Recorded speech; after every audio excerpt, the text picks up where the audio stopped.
Rahim, Excellency Dr. Irfan Naziroglu, Honorable Ambassador of Turkey to Pakistan, Mohtarma Amreen Jan Saiba, Secretary Itlaat Nashriyat, Saeed Sheikh Sahab, DG PBC کے یہاں بیٹھے افسران، ممبران، ministry of information and broadcasting کے افسران، میرے لیے یہ امر انتہائی مسرت کا باعث ہے کہ آج ہم نے تاریخ کا وہ حصہ پریزرو کیا ہے جو ہماری شناخت ہے، جس سے ہم جانے جاتے ہیں، جس سے ہم پہچانے جاتے ہیں کہ پاکستان بننے کی اناؤنسمنٹ سے لے کر آج تک جو ریڈیو پاکستان نے کردار ادا کیا اور اس کا جو تاریخی پس منظر ہے، ہم نے اس کو آنے والے وقتوں کے لیے محفوظ کر لیا. اور یہ جو قومیں اپنے ماضی پر فخر نہیں کر سکتی وہ کبھی ترقی نہیں کرتی. Your Excellency, I always mention that Pak-Turk friendship is deep-rooted in history. And it is such a friendship that it started before the creation of Pakistan. I say this because when the Khilafat movement started, the Muslims of the subcontinent, they felt a cause of concern for their Turkish brothers and sisters sitting thousands of miles away.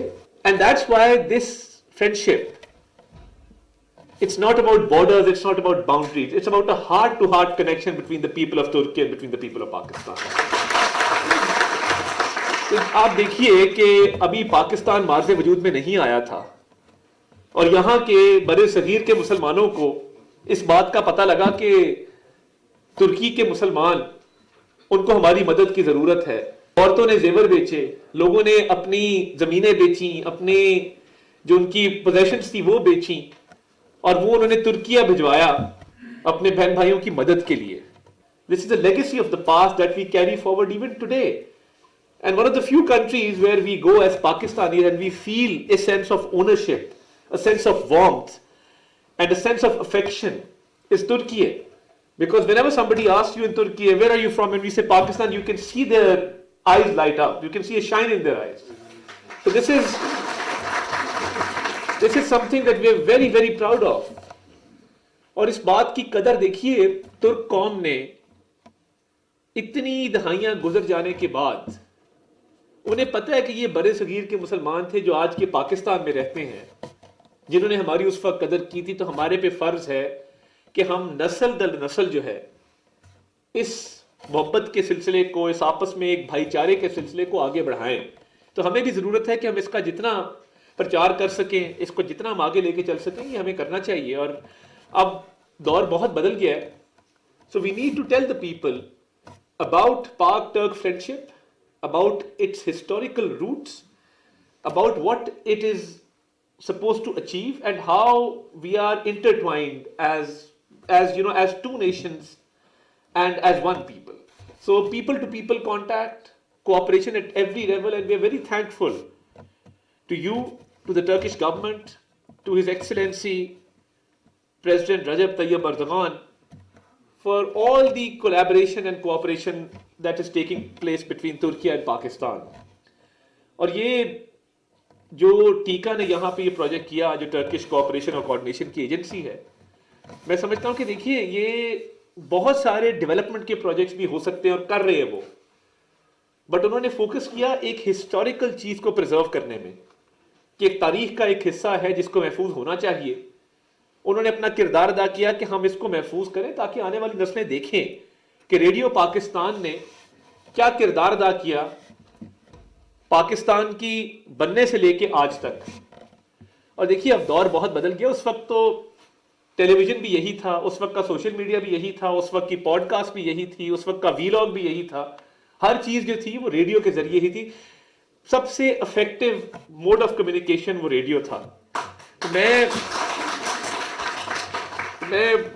Radio Pakistan کی نمائندگی کرتے ہوئے یہ شعر ضرور پڑھنا چاہتا ہوں کہ انہوں نے دیکھیں اس چیز کا خیال رکھا کہ ہمارا خون بھی شامل ہے تازین گلستاں میں، ہمارا خون بھی شامل ہے تازین گلستاں میں، ہمیں بھی یاد کر لینا چمن میں جب بہار آئے. تو یہ آج چمن میں بہار آئی ہے تو ہمیں اس چیز کا زیادہ خیال ہے کہ ریڈیو پاکستان کے حوالے سے ہمیں اس سلسلے کو آگے لے کر چلنا ہے. ہمارے آرکائیوز پریزرو ہوئے. قائد اعظم محمد علی جناح کی تقاریر ہم نے سنی کہ وہ جو ریڈیو پہ براڈ کاسٹ ہوئیں. اور جتنے بڑے بڑے آرٹسٹ، سنگرز، اس ملک کے فنکار جنہوں نے بین الاقوامی سطح پہ اپنا نام بنایا، پاکستان کی انہوں نے بیرون ملک جا کے پاکستان کی شناخت بنائی، پاکستان کی عزت میں اضافہ کیا، جن پر ہمیں بڑا فخر ہے، میجورٹی نے ریڈیو پاکستان سے سٹارٹ لیا.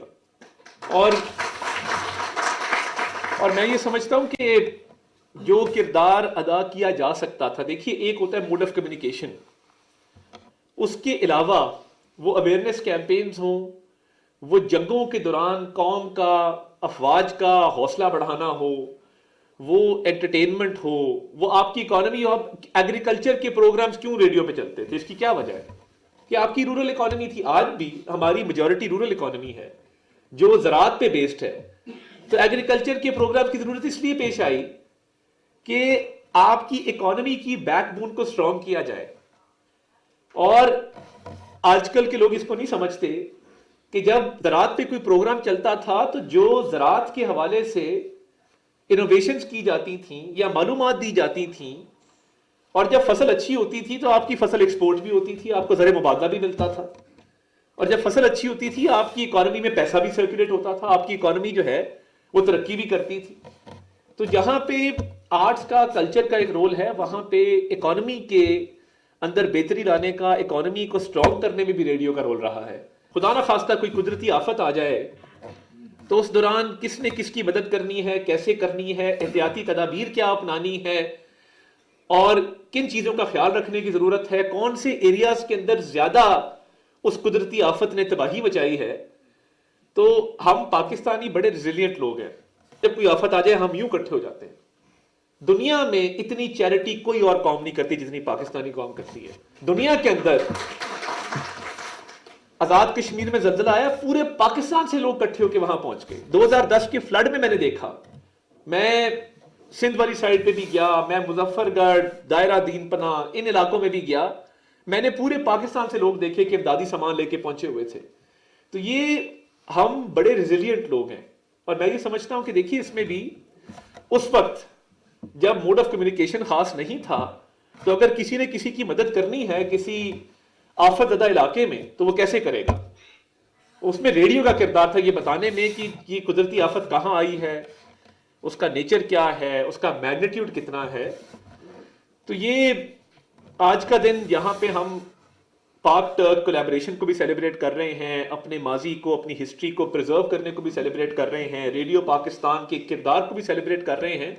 ہمیں فیوچر کی بھی بات کرنی ہے. اور مجھے خوشی ہے کہ ریڈیو پاکستان میں اب پوڈ کاسٹ شروع ہوئی ہیں اور بہت سارے لوگ مستفید ہوتے ہیں، ٹریول کرتے ہوئے، آتے جاتے ہوئے ہم ریڈیو پاکستان کو سنتے ہیں، ہمارے ایف ایم کو سنتے ہیں. تو میں چاہوں گا یہ کہ آپ سارے لوگ بیٹھے ہیں، کوئی ایسا پروپوزل سعید صاحب بنائیں کہ ہم ماڈرن لائنز پہ مزید کیا کر سکتے ہیں ریڈیو پاکستان کو اپلفٹ کرنے کے لیے، ریڈیو پاکستان کے کردار کو ڈیجیٹل فارم میں ان کے آرکائیوز کو مزید محفوظ کرنے کے لیے، ریڈیو پاکستان کی گروتھ اور اس کی پروموشن کے حوالے سے کہ ہم آئندہ آنے والے چند سالوں کے اندر کس طریقے سے ڈیجیٹل سپیس کو افیکٹولی آکیوپائی کریں، کہ جس طرح ماضی میں لوگ ریڈیو پاکستان کو سنتے تھے اسی طرح اس کے ڈیجیٹل پلیٹ فارمز کو بھی لوگ سبسکرائب کریں اور لوگ دیکھیں کہ ریڈیو پاکستان کا کردار کیا تھا، کیا رہا ہے، اور ہم نے اس کو سیلیبریٹ کرنا ہے، اس کی تعظیم کرنی ہے اور اس کو اکنالج کرنا ہے کہ یہ کردار جو تھا وہ پاکستان کی نیشن بلڈنگ میں، پاکستان کی ترقی میں، اور جو انیشل ایئرز کی پاکستان کی ڈیولپمنٹ ہے اس کے اندر ایک فعال کردار تھا. یہ ادارہ ہم سب کا ادارہ ہے اور اس کی فلاح و بہبود ہمارے ذمے ہے. تو اس میں آپ ایون اپنے افسران سے، اپنے امپلائیز سے بھی انپٹ لیں اور ایک پورے ادارے کی انپٹ آئے ہمارے پاس، آپ لے کر آئیے اور ہم دیکھتے ہیں کہ ہم اگلے بجٹ سے پہلے اس کو فائنل شیپ میں کر کے اگلے بجٹ میں ہم حکومت کے پاس لے کے جائیں کہ جی یہ چیزیں ہیں ریڈیو پاکستان کے حوالے سے جس کو ریوائیو کرنے کی ضرورت ہے. تو اس میں آپ ہمیشہ مجھے اپنے شانہ بشانہ پائیں گے. میں آپ کا بڑا شکر گزار ہوں. And once again I would like to express my heartfelt gratitude to the Turkish government, to my dear friend Dr. Irfan Nazir, who's the ambassador here. And I was, as he mentioned, I was recently in Turkey. I visited their TRT World, I visited their Ministry of Information, and we discussed strategic communication. And you know, when I was in Turkey and I went to TRT World, they presented me with a souvenir. You know what it was? It was a old radio in the form of a Bluetooth speaker. They presented me a Bluetooth speaker which was in the form of the oldest transmitter. So you know that tells you a story about keeping traditions alive, about telling the people what we're about, what our past is, and both our nations, we have a glorious past. The only thing is that we need to celebrate it, we need to move forward together for a prosperous future for the people of our country, and we need to have a positive outreach towards our people and modes of communication. With that, I thank you very much. Pak Turk Friendship Zindabad, Yasha Sin Turkey, Yasha Sin Pakistan. Your Excellency.